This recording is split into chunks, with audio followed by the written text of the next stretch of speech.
পরিচয় চলবে না, যদি চলতো তাহলে ফাতেমাকে সামনে বসায়া রাদিয়াল্লাহু তাআলা আনহা মুহাম্মদুর রাসূলুল্লাহ নিজের কলিজার টুকরা মেয়েকে বলতো না, ফাতেমা লা উগনি আনকি ইয়াউমাল কিয়ামাতি শাইআ, ফাতেমা জীবনটা গোড়ায় সমা, তোমার কিচ্ছু করতে পারবো না, আমার পরিচয় কিয়ামতের দিন জীবন না গড়লে চলবে না। তাইলে তো আবু তালেবের জন্য চলতো। ৪৪ বৎসর 10 দিন বাতিজাকে লালন পালন করছেন, টানা ৪৪ বৎসর 10 দিন। কয়দিন? ৪৪ বৎসর 10 দিন। অথচ ওই রসুল যার হাতের ছোঁয়া লাগলে দুনিয়ার আগুনকে আল্লাহ খাইতে দেয় না। আনাস বিন মালিক রাদিয়াল্লাহু তাআলা আনহুর দস্তরখানে আল্লাহ রসুল খায়া হাত মুছছিলেন, এই দস্তরখানকে জীবন ভর আল্লাহ আগুনকে খাইতে দেয় নাই। উনি আগুন দিয়ে পরীক্ষা দেখাইতেন, যে নিক্ষেপ করতেন আগুনের ভিতরে, বাহির করে আনতেন, একটা সুতোও জ্বলত না, একটা সুতো। আনাস ইবনে মালিক রাদিয়াল্লাহু তাআলা আনহু শুক্রবারে একদিন বসরায় যেতেন। উনি শেষ বয়স ইরাকে ছিলেন, জুমার দিন যেতেন। উনি যখন বসরার গেট দিয়ে ঢুকতেন তো পুরো বসরাবাসী বলতে পারতো যে আনাস ইবনে মালিক ঢুকতেছে। একদিন সবাই জিজ্ঞাসা করছে, আনাস ইবনে মালিক, তুমি এই সুগ্রাণ কোত্থেকে লাগাও? বসরার গেট দিয়া ঢুকতে দেরি, পুরো বসরাবাসী জানতে দেরি করে না যে তুমি ঢুকছ, শুধু সুগ্রাণের কারণে। কই পাও? হাসি দিয়া বলতেছেন, আমি 10 বৎসর আল্লাহ রসুলের খেদমত করছি। গরমের দিনে যখন ঘাম ঝরতো আল্লাহ রসুলের, তা আমি শিশির ভিতরে জমা করতাম, ওই ঘাম লাগাইয়া আসি, ওই ঘাম, ওই ঘামের এরকম সুগ্রাণ, পুরা বসরা মোহিত হইতো, পুরা বসরা ঘামের সুগ্রাণে মোহিত হইতো। ওই রসুলকে পালছেন, কিন্তু পরিচয় তো চলে নাই। বাড়িটা তো বাইতুল্লাহর ভিতরেই ছিল, থাকলে আমি দেখাইতে পারতাম, ওইখানে থাকলে দেখাইতে পারতাম বাড়ি কোন জায়গায় ছিল, আমি চিনি। এখন তোয়াফের জায়গা বড় করার কারণে ওনার বাড়িটা ভেঙ্গা ফেলছে। যেই বাড়িতে আবু তালেব জন্ম নিছে, যেই বাড়িতে ছিল, যেই বাড়িতে মারা গেছে, মাতাফের ভিতরে, এখন মাতাফ বোঝেন তো, যেখানে হাজিরা তোয়াফ করে নিচে, ওইখানে ছিল কবরটা খাদিজাতুল কুবরা রাদিয়াল্লাহু তাআলা আনহার পাশে। ওই কবরস্থানে, যে কবরস্থানকে জান্নাতুল মুআল্লা বলে, উপরের জান্নাত। কিন্তু আবু তালেব তো জান্নাতি না। মিলে খাক মে আহলে শাহ कैसे कैसे, जमी खा गई नौजवां कैसे कैसे, अजल ने न छोड़ा किसरा न दारा, उसी से सिकंदर सफाते भी दिहारा, हर एक लेके क्या क्या हस सुधारा, पड़ा रह गया यही ठाट सारा।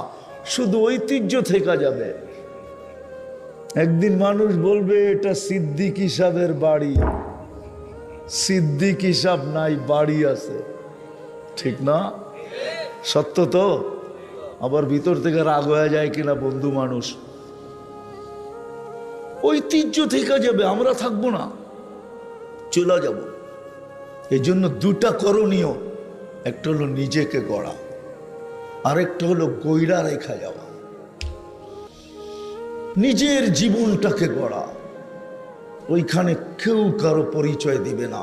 সত্য কোরআনের কথাই, ইয়াউমা ইয়াফিরুল মারউ মিন আখি ওয়া উম্মিহি ওয়া আবি ওয়া সাহিবাতিহি ওয়া বানি লিকুল্লি ইমরিইম মিনহুম শা'নুন ইউগনি উজুহু ইয়াউমাইযিন মুসফিরা যাহিকাতুন মুস্তাবশিরা ওয়া উজুহু ইয়াউমাইযিন আলাইহা গাবারা তারহাতুহা কাতারা উলাইকা হুমুল কাফারাতুল ফাজার লা ইয়াসআলু হামিমুন হামিমা লা ইউজজি ওয়ালিদুন আন ওয়ালাদিহি শাইআ ওয়ালা মাওলুদুন আন ওয়ালিদিহি শাইআ মা আগনা আন্নি মালিয়া হালাকা আন্নি সুলতানিয়া। কোনো পরিচয় চলবে না। যদি চলতো তাহলে ফাতেমাকে সামনে বসায়া রাদিয়াল্লাহু তাআলা আনহা মুহাম্মদুর রাসূলুল্লাহ নিজের কলিজার টুকরা মেয়েকে বলতো না, ফাতেমা লা উগনি আনকি ইয়াউমাল কিয়ামাতি শাইআ, ফাতেমা জীবনটা গোড়ায় সমা, তোমার কিচ্ছু করতে পারবো না, আমার পরিচয় কিয়ামতের দিন জীবন না গড়লে চলবে না। তাইলে তো আবু তালেবের জন্য চলতো। ৪৪ বৎসর ১০ দিন বাতিজাকে লালন পালন করছেন, টানা ৪৪ বৎসর ১০ দিন। কয়দিন? ৪৪ বৎসর ১০ দিন। অথচ ওই রসুল যার হাতের ছোঁয়া লাগলে দুনিয়ার আগুনকে আল্লাহ খাইতে দেয় না। আনাস বিন মালিক রাদিয়াল্লাহু তাআলা আনহুর দস্তরখানে আল্লাহ রসুল খায়া হাত মুছছিলেন, এই দস্তরখানকে জীবন ভর আল্লাহ আগুনকে খাইতে দেয় নাই। উনি আগুন দিয়ে পরীক্ষা দেখাইতেন, যে নিক্ষেপ করতেন আগুনের ভিতরে, বাহির করে আনতেন, একটা সুতোও জ্বলত না, একটা সুতো। আনাস ইবনে মালিক রাদিয়াল্লাহু তাআলা আনহু শুক্রবারে একদিন বসরায় যেতেন। উনি শেষ বয়স ইরাকে ছিলেন, জুমার দিন যেতেন। উনি যখন বসরার গেট দিয়ে ঢুকতেন তো পুরো বসরাবাসী বলতে পারতো যে আনাস ইবনে মালিক ঢুকতেছে। একদিন সবাই জিজ্ঞাসা করছে, আনাস ইবনে মালিক, তুমি এই সুগ্রাণ কোত্থেকে লাগাও? বসরার গেট দিয়া ঢুকতে দেরি, পুরো বসরাবাসী জানতে দেরি করে না যে তুমি ঢুকছো, শুধু সুগ্রাণের কারণে কই পাও? হাসি দিয়া বলতেছেন, আমি 10 বছর আল্লাহ রসুলের খেদমত করছি। গরমের দিনে যখন ঘাম ঝরতো আল্লাহ রসুলের, তা আমি শিশির ভিতরে জমা করতাম, ওই ঘাম লাগাইয়া আসি, ওই ঘাম, ওই ঘামের এরকম সুগ্রাণ, পুরা বসরা মোহিত হইতো, পুরা বসরা ঘামের সুগ্রাণে মোহিত হইতো। ওই রসুলকে পালছেন, কিন্তু পরিচয় তো চলে নাই। বাড়িটা তো বাইতুল্লাহর ভিতরেই ছিল, থাকলে আমি দেখাইতে পারতাম, ওইখানে থাকলে দেখাইতে পারতাম বাড়ি কোন জায়গায় ছিল, আমি চিনি। এখন তোয়াফের জায়গা বড় করার কারণে ওনার বাড়িটা ভেঙ্গা ফেলছে।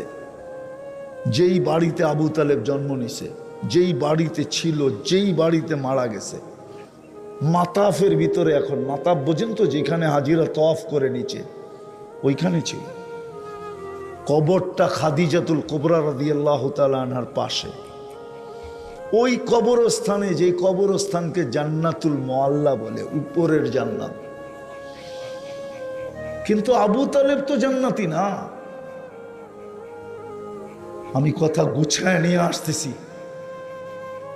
শেষ জায়গায় চলে আসছি। আসেন আসেন, দুটা কাজ করি, একটা নিজের জীবনটাকে গড়ি, যুবক যৌবনটাকে গড়, মা বোনদেরকে বলবো নারীত্বের জীবনটা গড়ি, পুরুষকে বলবো পুরুষত্বের জীবনটা গড়ি।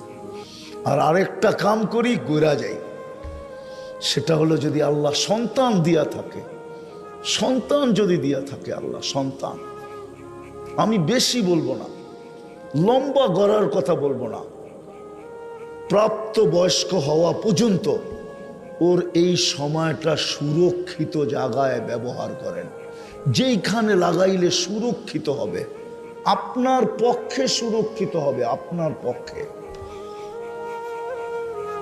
যেইখানে রাখলে সুরক্ষিত হবে। আমি সুস্পষ্ট দেখাইয়া দিতেছি, 15 বৎসর পর্যন্ত ওকে কোনো দিনই প্রতিষ্ঠানে রাখেন, বালেগ হওয়া পর্যন্ত। তারপরে আপনি স্কুলে পড়ান, কলেজে পড়ান, ইউনিভার্সিটিতে পড়ান, আমার কোনো আপত্তি নেই।